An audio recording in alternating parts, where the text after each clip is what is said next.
Mais les pharisiens et les docteurs de la loi, en ne se faisant pas baptiser par Jean-Baptiste, ont rendu nuls à leur égard les desseins de Dieu. C'est-à-dire que les docteurs de la loi, les pharisiens, certains n'ont pas voulu du baptême de Jean-Baptiste, ils n'ont pas voulu se repentir. C'est pour ça qu'il est dit dans Matthieu, eh bien, repentez-vous et portez du fruit digne de la repentance, car la cognée déjà est mise à la racine des arbres. Tout arbre qui ne porte pas de bons fruits sera coupé et jeté au feu. Alléluia. Donc, Luc 7, versets 29, 30, 35. Jean-Baptiste était le dernier prophète de la loi, de Moïse, bien sûr. Hein. Luc 16, verset 16, Matthieu 11, verset 13. Et il appelait le peuple à la rémission des péchés.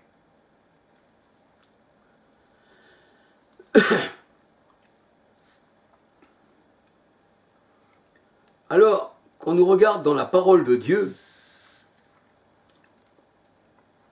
dans Acte 17-30, la parole de Dieu nous dit, sans Acte 17-30, sans tenir compte des temps d'ignorance, parce qu'ils étaient devenus ignorants, le peuple hébreu. On voit même que les Lévites, tout ça, dans Juge 17, tout ça, ils faisaient des choses contre Dieu, ils adoraient les idoles, et ils se mettaient à la recherche des idoles, et ils se faisaient prêtres eux-mêmes, tout était permis. Alors, c'est pour ça que dans Acte 17, verset 30, il nous est dit, sans tenir compte des temps d'ignorance, annoncer à tout homme, en tout lieu, eh bien, Dieu vous invite à vous repentir. C'est ce que nous dit la parole de Dieu. Le Seigneur, lui, il ne tient pas compte des temps passés. Hein, c'est ce que nous dit Acte 17, 30. Mais il nous invite à nous repentir. C'est ce que nous dit Paul. Alléluia.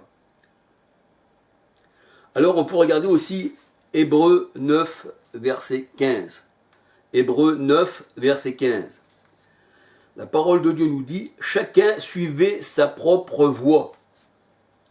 Mais Christ, à un moment marqué, est mort pour nous. C'est-à-dire, dans l'Ancienne Alliance, on regarde Juge 17, chacun suivait sa propre voie, chacun faisait ce qu'il voulait en Israël, mais dans Ésaïe 53, versets 6, 7, 8, 11, la Bible elle dit que Christ est venu pour nous sauver. Par ses meurtrissures, nous sommes guéris. Alléluia. Le Seigneur nous a rachetés. Alors on peut voir Romains 3, 21 à 30. Et là, nous voyons que quand le Seigneur est venu, puisqu'il est l'agneau qui ôte le péché, puisqu'il est l'agneau qui ôte le péché et qui ne se souvient plus des péchés, et qu'il a fait grâce, Jean 1, 17, la grâce et la vérité sont venues par Jésus-Christ. On peut dire que Marie, eh bien, elle aussi avait besoin de cette grâce. Alors, je ne sais pas ce qu'on pense, eh bien, Hervé, de cette parole, hein, de ce que je dis, je ne sais pas ce qu'il en pense, mais pour ma part, je pense que Marie avait besoin de cette grâce. Alléluia. Elle n'était pas exempte de la grâce. Luc 1, verset 37. On voit qu'elle est la servante du Seigneur. Alléluia.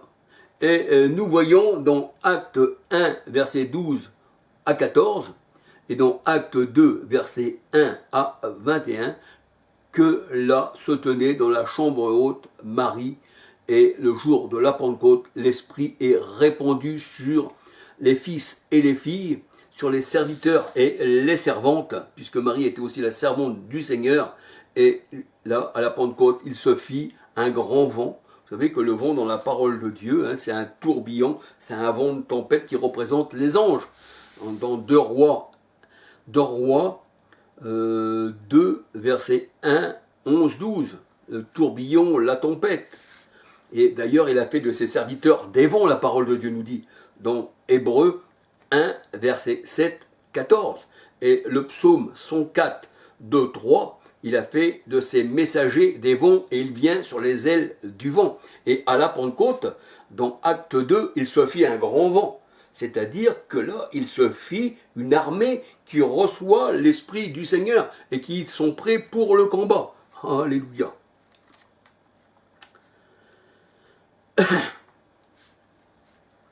Et pour être sauvé,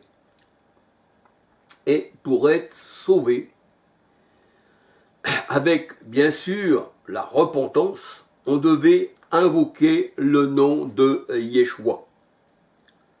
Tous ceux qui invoqueront le nom du Seigneur seront sauvés.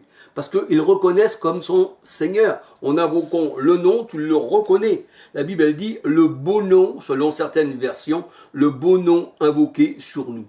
Il fallait, pour être sauvé, invoquer le nom du Seigneur. Acte 2, 37, 38, 39, 40, 1 Pierre 4, 14, 15, 16. Et la parole de Dieu nous dit, c'est pour ça que je pense que, c'est pas que je pense, c'est que j'en suis certain, que le Christ, il a un nom qui est au-dessus de tout nom. Un nom par lequel on doit être sauvé. C'est pour ça qu'il faut l'invoquer. Acte 4, verset 11-12. Et le nom de Yeshua est au-dessus de tout nom que l'on puisse nommer. C'est-à-dire même au-dessus du nom de Marie, bien sûr, puisqu'il est au-dessus de tout nom. Philippiens 2, 9, 10, 11. Et quoi que vous fassiez en parole ou en œuvre, faites tout au nom du Seigneur Yeshua, c'est-à-dire Jésus. Colossiens 3, 17. C'est pourquoi qu'il est dit, il y a un seul médiateur entre Dieu et les hommes. Jésus-Christ, homme. Jésus, homme. Jésus, homme. Christ, c'est Dieu. Christ, c'est l'onction, c'est Dieu, c'est l'Esprit. Mais comme on dit Jésus, homme, c'est lui qui s'est donné comme un agneau. Alléluia. 1 Timothée 2, 5. Il y a un seul médiateur entre Dieu et les hommes, Jésus, homme. 1 Timothée 2, 5. Donc, Colossiens 3, 17, quoi que l'on fasse en parole ou en œuvre, il faut faire tout au nom du Christ. Parce que c'est le nom qui est au-dessus de tout nom. Ce nom-là a été invoqué sur nous, et c'est le nom, qui nous sauve. Alléluia. Et on voit que ce nom-là, il est au-dessus de Marie. Je ne sais pas ce qu'en pense, Hervé, mais pour moi, ce nom-là est au-dessus de tout nom. Alors, j'aurais voulu demander aussi encore à Hervé,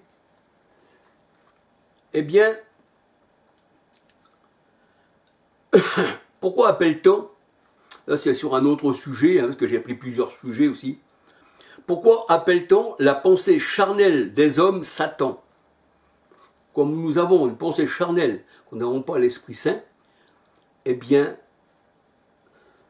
on dit que le monde entier a l'esprit du monde. Le Seigneur dit, vous n'avez pas reçu l'esprit du monde, mais vous avez reçu l'esprit de Dieu. Et la pensée du monde est une pensée charnelle. Et on voit que dans Matthieu 16, versets 21 à 23, Pierre n'était pas encore affermi dans la parole de Dieu. On voit qu'il se met au travers des plans du Seigneur qui devait monter à Jérusalem pour souffrir. Et Pierre lui dit, non Seigneur, sûrement il ne t'arrivera pas ceci. Et le Seigneur dit à Pierre, arrière de moi Satan. Pierre n'avait pas possédé Jésus, puisqu'il était son disciple. Mais il lui dit, arrière de moi Satan. Arrière de moi plutôt adversaire, si vous voulez aller par là.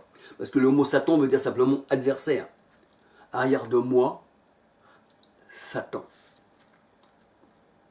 Et le Seigneur, il dit pourquoi qu'il appelle Satan, parce qu'il lui dit, tes pensées ne sont pas les pensées de Dieu, mais c'est les pensées des hommes. Quant à la pensée de l'homme, tu deviens un Satan, un ennemi de Dieu. Tu luttes contre l'Esprit Saint. Acte 7, verset 51.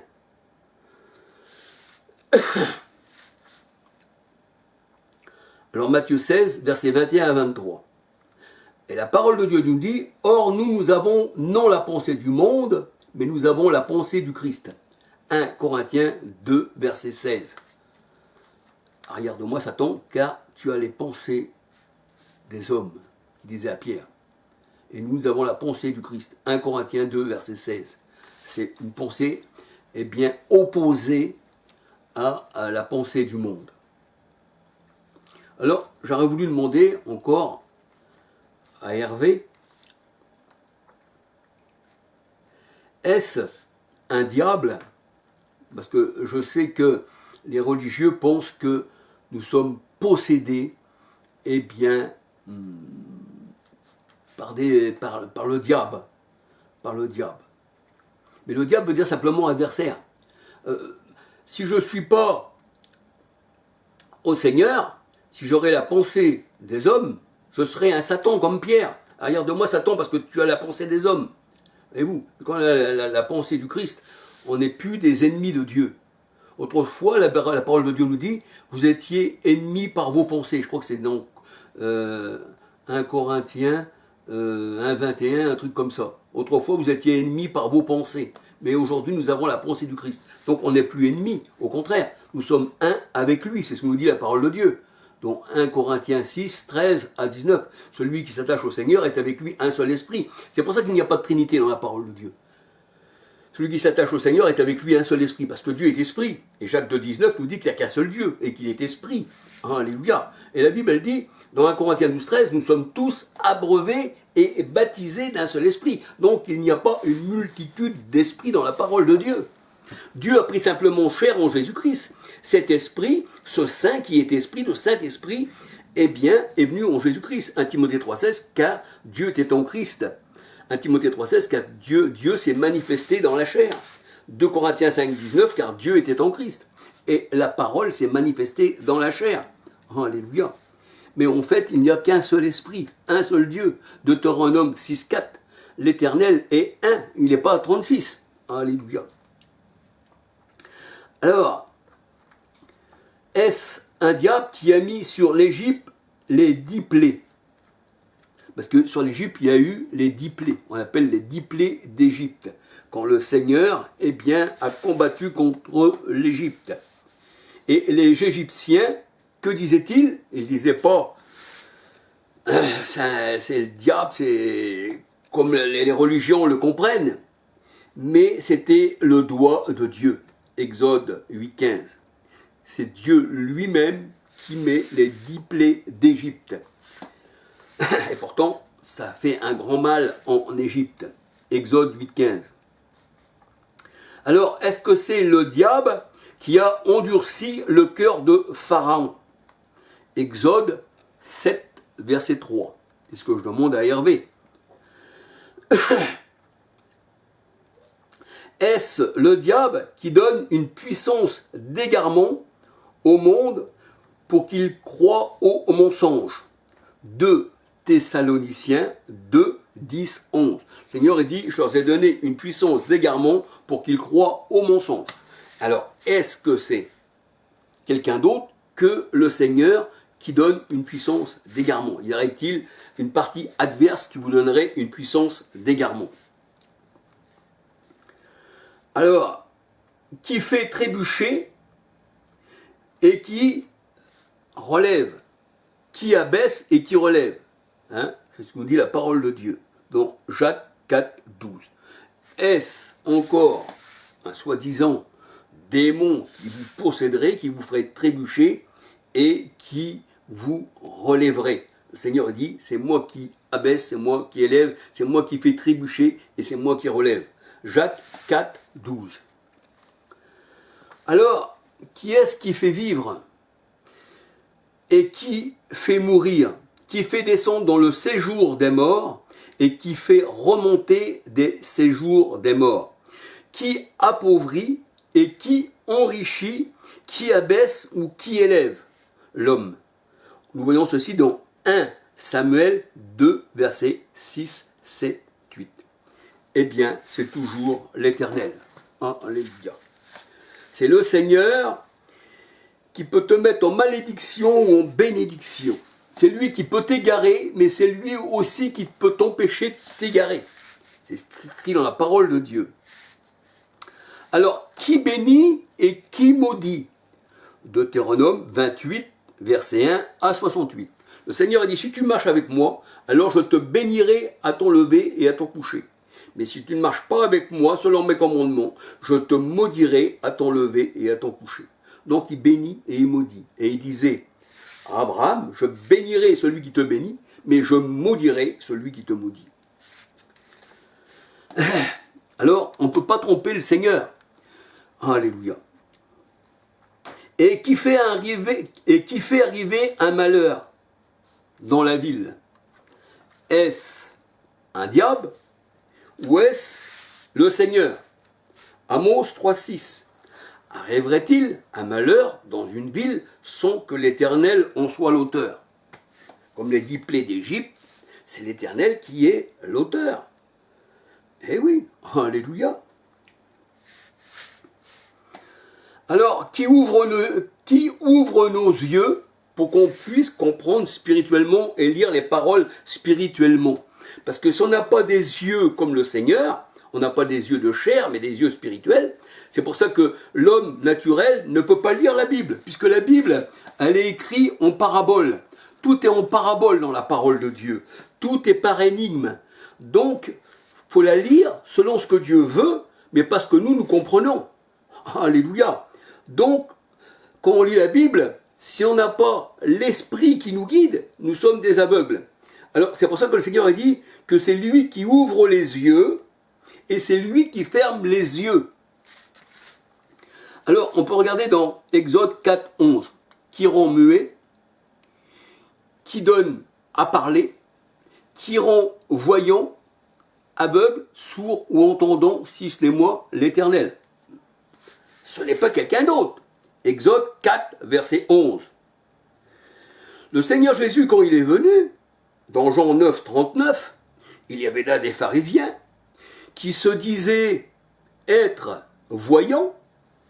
Et dans 1 Samuel 9, 9, autrefois, le prophète était appelé le voyant, parce qu'il fallait regarder au cœur, il ne fallait pas regarder l'apparence, parce que l'Éternel regarde au cœur, c'est ça le voyant. Le Seigneur, il voit ta pensée, il ne regarde pas ton apparence physique, il regarde ta pensée. L'homme intérieur regarde le Seigneur, le nouvel homme. Alléluia. Il y avait un homme qui s'appelait Samuel. Pourtant, c'était un prophète, mais sous la loi, bien, il y avait des choses bizarres. C'est pour ça que le Seigneur devait faire grâce. Eh bien, quand le Seigneur dit à Samuel, voici, tu iras oindre celui que je te dirai, eh bien, il voit Eliab. Et là, il dit, c'est sûrement cet homme à grande taille qui doit être oint. Mais le Seigneur, il dit, non, regarde pas sa taille, je l'ai rejeté. Parce que le Seigneur ne considère pas ce que l'homme considère, l'Éternel regarde au cœur, ne regarde pas à sa taille, ne regarde pas à sa grandeur. Mais il y avait David qui était petit. C'était à celui-là que le Seigneur il voulait que Samuel aille oindre pour qu'il soit le roi sur Israël. Alléluia. Alors c'est le Seigneur qui ouvre les yeux et c'est lui qui les ferme.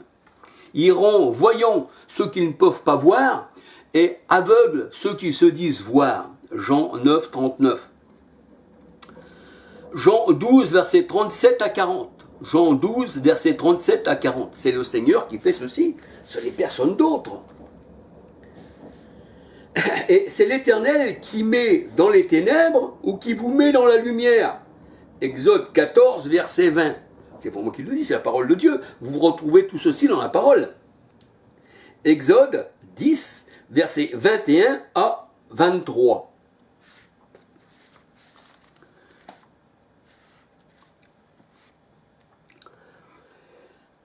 Matthieu 13, versets 10 à 17.